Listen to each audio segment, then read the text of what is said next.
So how to deal with that blabbermouth who talks all over you in meetings without seeming rude or feeling awkward or losing your cool and simply yelling, "Shut up!"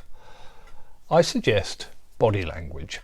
And these are my 3 favourite tricks for getting a word in edgeways without feeling uncomfortable about it.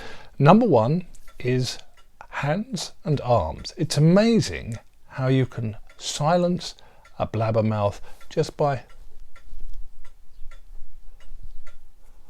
opening up the hands and arms and making it very clear you would like to say something. That is usually effective. However, some people are too thick-headed to pick up on that, so you can then up the ante with trick number 2.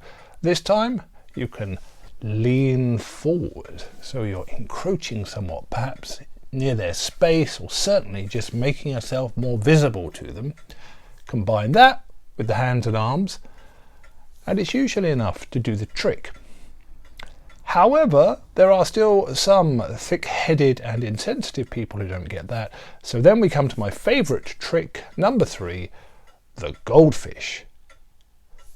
Does exactly what it says on the tin. You start to open your mouth as though you need to speak. Combine that with the lean forward and the hands,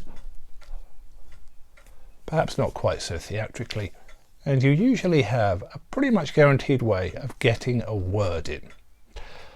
So next time you're in a meeting, position yourself in the eye line of the offending blabbermouth, try these tricks, and do let me know how you get on. I would be absolutely fascinated to hear.